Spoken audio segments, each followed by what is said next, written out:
성경 말씀 같이 보시겠습니다. 마가복음 14장 말씀입니다. 마가복음 14장 60절부터 65절까지 저와 기록하겠습니다. 14장 60절로 65절. 대제사장이 가운데 일어서서 예수에게 물어 이르되 너는 아무 대답도 없느냐? 이 사람들이 너를 치는 증거가 어떠하냐 하되 친구하고 아무 대답도 아니하시거늘 대제사장이 다시 물어 이르되 내가 천성만을 이해하되 그리스도냐? 예수께서 이르시되 내가 그니라.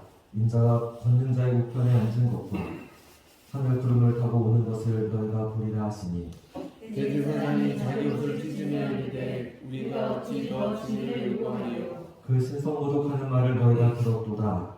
너희는 어떻게 생각하느냐 하니 그들이 다 예수를 사형에 해당한 자로 정죄하고 어떤 사람은 그에게 침을 뱉으며 그의 얼굴을 가리고 주먹으로 치려 하는데 선지자 노릇을 하라 하고 하인을 손바닥으로 치더라. 아멘. 사순절 기간입니다. 사순절이라고 하는 것은 40일이라는 뜻이죠. 사순의 순이 10순자입니다. 그래서 사순은 40일, 오순절은 50일 뜻합니다. 사순절은 부활절까지 앞둔 40일의 기간인데 부활절은 지난번에 말씀드린 것처럼 춘분을 지나고 나서 첫 번째 보름달 이후에 오는 주일입니다. 3, 6, 9, 12, 23일이 기준이죠. 3월 23일, 6월 23일, 9월, 12월 23일이 절기가 바뀌는 때입니다. 춘분은 낮과 밤의 길이가 똑같아지는 때이죠. 춘분이 지나면서 낮이 점점 길어지고 6월 23일 하지가 되면 낮이 가장 길었다가 하지를 지나면서 낮이 좀 줄어들고 그것이 12월 23일이 되면 동지가 되면 밤이 가장 길어지고 12월 23일부터 다시 낮이 길어지고 이렇게 됩니다. 사순절을 부활절을 앞둔 60일이라고 하는데 이 기간에 주일은 제외하고 60일입니다. 6번의 주일이 있기 때문에 실제로는 46일입니다. 사순절이 시작되는 수요일을 제의 수요일이라고 말하는데 올해 제의 수요일이 2월 17일이었습니다. 그리고 부활절이 4월 4일이니까 사순절의 기간이 6주하고 4일, 그래서 46일이 됩니다. 사순절이 40일이라는 뜻이긴 하지만 주일을 제외하고 40일 지키고 있습니다. 사순절은 예수님의 부활과 십자가와 부활을 바라보는 절기이기 때문에 기도하고 묵상하는 보는 절기입니다. 사순절을 시작하면서 제가 묵상에 대한 말씀을 조금씩 더 나눠드리고 있습니다. 오늘도 지난주에 이야기했던 걸 조금 정리하고 이어서 묵상에 대한 말씀 함께 하고 싶습니다. 말씀 묵상은 일반적으로 관찰, 해석, 적용이라고 하는 방법을 사용한다라는 말씀 드렸습니다. 가장 보편적인 방법이기 때문에 묵상책 중에는 묵상을 기록하는 노트를 관찰력, 적용으로 이렇게 나누어 놓은 것조차 있습니다. 지금은 좀 구하기 어렵지만 예전에는 말씀 노트도 팔았는데 그 노트에 보면 이렇게 세 칸으로 본문을 자기가 정하고 쓸 수 있도록 그만큼 관찰해서 적용이라고 하는 방법은 일반적이고 보편적인 방법이기 때문에 여러분이 같이 하셔도 좋습니다. 그런데 제가 지난주에 말씀드린 방법은 말씀의 현장으로 들어가라는 것이었습니다. 성령의 인도하심을 따라서 성경 속에 들어가면 그 속에서는 사건이 펼쳐지고 있습니다. 내가 그 사건 그리고 그 말씀의 현장 속에서 어떻게 반응하는지를 살펴라는 거였습니다. 그래서 반응이라고 하는 것은 저절로 되는 거죠. 내가 노력하거나 애쓰거나 그런 것이 아니라 그냥 솔직한 나의 태도, 나의 반응입니다. 꾸밈없이 솔직한 그대로죠. 이러한 반응은 우리가 똑같은 성경을 묵상한다 하더라도 똑같은 성경 속에 들어간다 하더라도 다 다릅니다. 같지가 않습니다. 우리가 각자가 처한 삶의 자리가 다르기 때문입니다. 그래서 묵상을 서로 나누면 참 재미있습니다. 이렇게 다를까 싶을 정도로 다르게 반응합니다. 나는 유독 이게 걸려요 라고 말합니다. 남들은 지나치는데 나는 이게 참 마음에 와닿습니다 라고 말합니다. 그것이 나의 관심사고 내가 경험한 것이고 내가 씨름하고 있는 것이고 내가 알고 싶은 것이고 그렇습니다. 그래서 우리가 같이 묵상을 나눠보면 저분은 저런 경험이 있으시구나 라고 하는 것들을 듣게 되죠. 그래서 내가 몰랐던 것을 저분도 새롭게 깨닫는 것도 좋지만 더 큰 이유는 무엇이냐면 그 분을 알아가는 것이죠. 그분을 이해하고 더 위탁하게 되고 더 헌신하게 되는 말씀 안에 교제가 일어나는 것입니다. 남들 앞에서 꺼내기 힘든 이야기도 묵상하면서 우리가 자연스럽게 나누게 되고 그 가운데 교제하게 됩니다. 묵상을 나누는 데 용기가 필요하고 겸손해야 합니다. 솔직해야 합니다. 꾸미지 않고 또한 다른 사람을 가르치려고 하는 것은 아닙니다. 하나님이 나에게 주신 말씀을 나누는 것이기 때문에 묵상을 나누는 시간은 토론하거나 설교하는 시간이 아닙니다. 말씀 현장에 들어가서 내가 어떤 반응을 했는지를 살피는 것이 이 묵상의 첫 번째 단계입니다. 오늘 우리가 읽은 본문 말씀 성경도 여러분이 지난주에 묵상하셨을 텐데 여러분의 반응은 아마 다 다양하셨을 겁니다. 제가 여러분의 항상 물어보면 참 좋겠지만 그럴 수 없어서 그럴 수 있는 우리 교회 카페에 올리신 두 분의 묵상을 나눠주면 어떨까? 너무 감사합니다. 오늘 본문을 두 분이 나누어 주셨습니다. 살짝 소개도 괜찮겠죠? 네. 말씀 현장에서 어떻게 반응했는지 보고 싶습니다. 김현정 권사님은 61절 말씀을 나눠주셨습니다. 대제사장이 물어 이르되 내가 찬송받을 이의 아들 그리스도냐? 대제사장이 예수님께 묻는 거죠. 그대가 찬송받으실 분의 아들인가? 라고 묻습니다.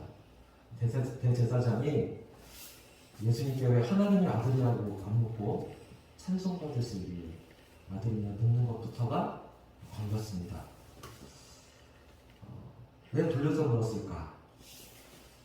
그런데 예수님이 내가 바로 그다 라고 하는 그 말씀에서 많은 것들이 떠올랐습니다. 그 말씀에서부터 많은 것들이 떠올랐습니다.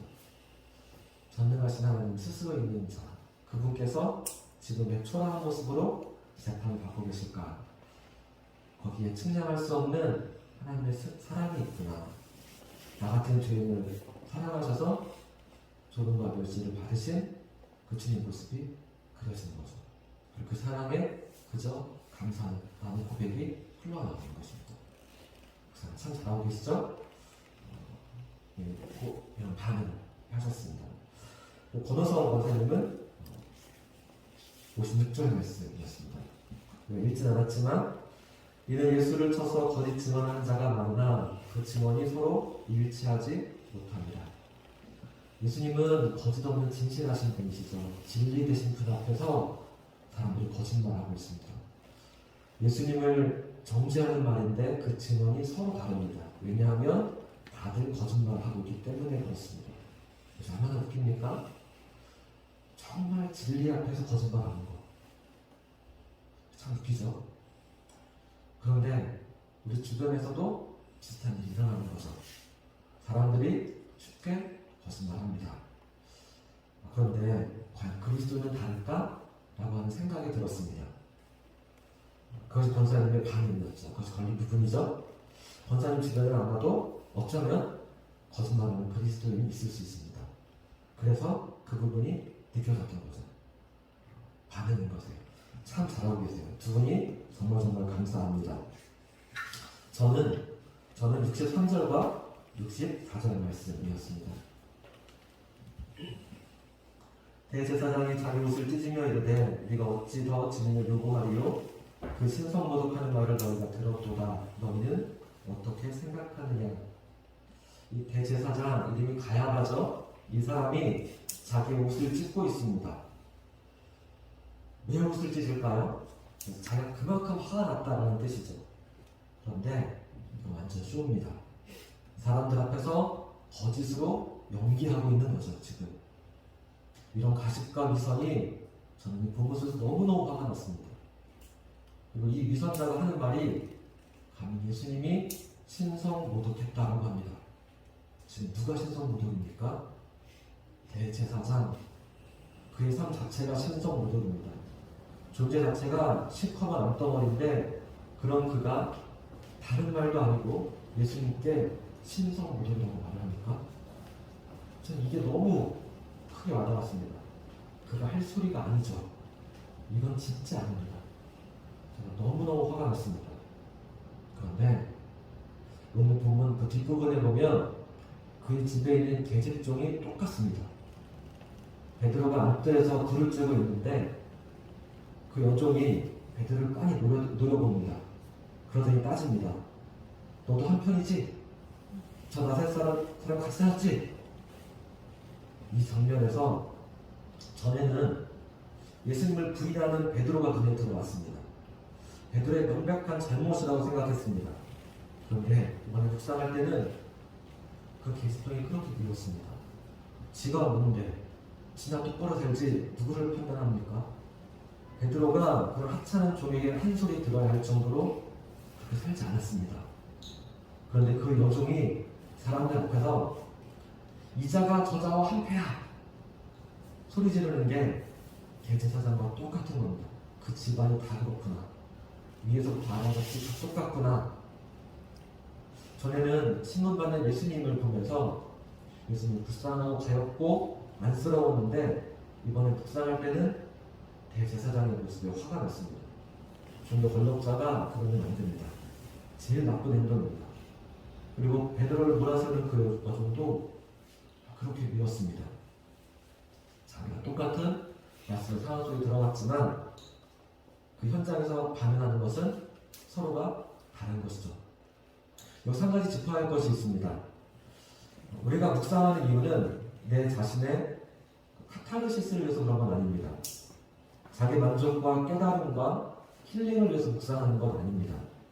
그것이 목적이 아니라 자연스럽게 해주신 선물의 일부분이죠.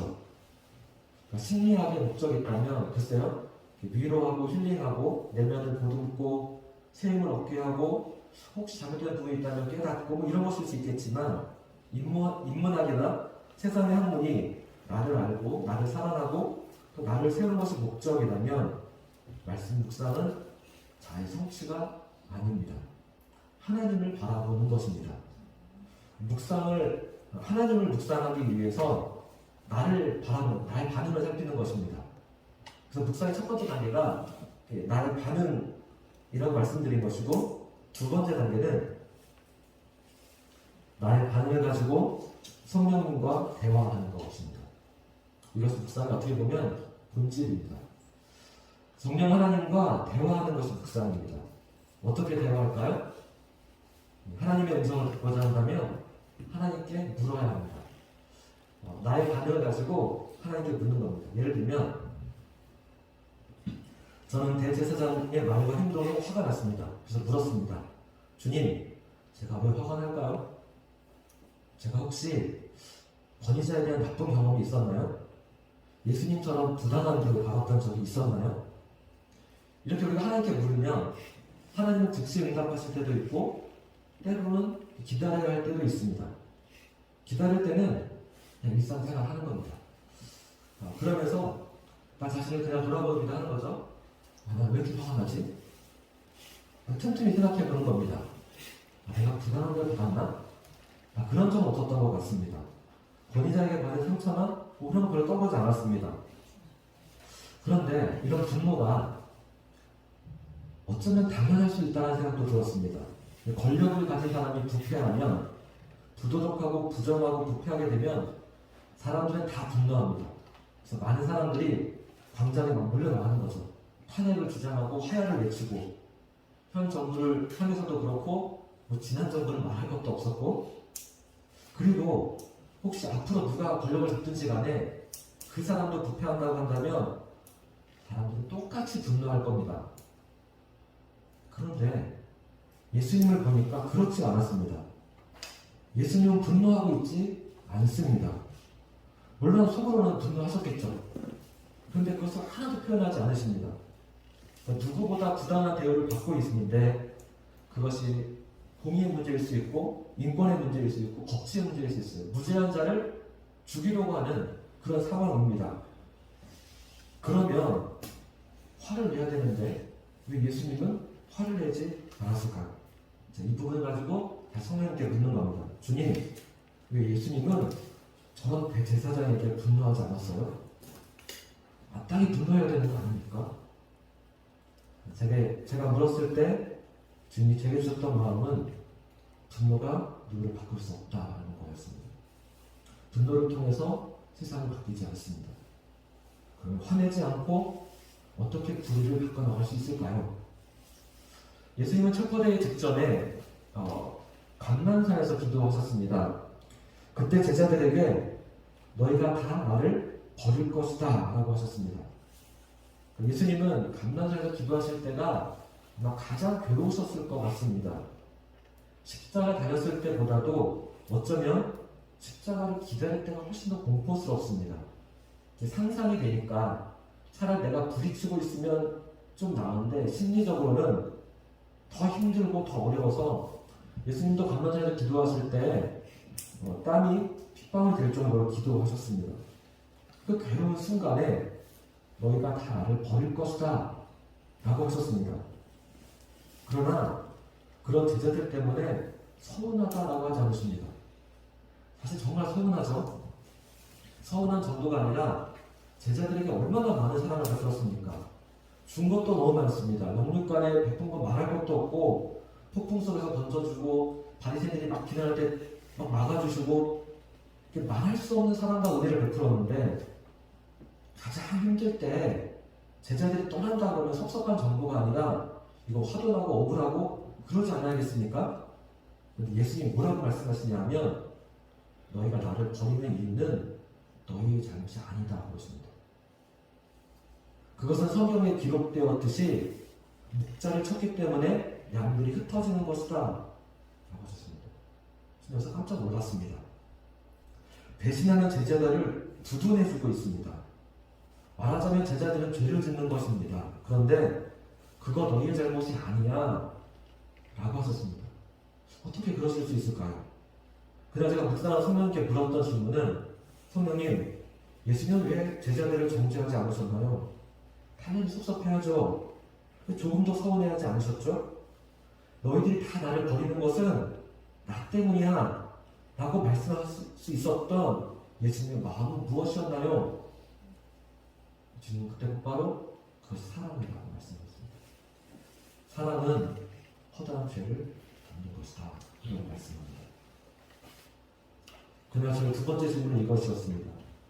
주님, 예수님의 저 안정감은 어디서 온 건가요? 사랑하는 사람들이 나를 떠나도 나를 배신해도 상처받지 않으셨던 예수님의 깊은 안정감은 무엇이에요? 그것도 금방 알 수 있었습니다. 예수님은 오직 하나님께만 안정감을 주셨구나. 예수님은 사람들의 지지라든지 위로라든지 그런 것을 염려하지 않으셨구나. 예수님이 가진 사랑과 관용은 하나님이 부어주신 것이었습니다. 심지어 저 대목지 않은 대제사장이 신성 모독을 짓거릴 때조차도 당신을 죽여야 한다고 사람들을 선동할 때조차도 전혀 흔들리지 않았던 그 깊은 안정감이 있었습니다. 그 속에서 분노하고 싸우지 않고 관용할 수 있는 그 마음은 하나님께로부터 온 것이었습니다. 그리고 세상을 바꾸는 힘은 분노가 아니라 바로 그 사랑이라고, 그 관용이라고 보여주십니다. 그리고 사순절을 보내고 있습니다. 예수님을 묵상한다라고 하는 것은 예수님을 닮아간다는 것이죠. 예수님의 마음은 이런 마음입니다. 분노가 아니라 관용의 마음으로 사랑으로 지금 세상을 바꿔오라고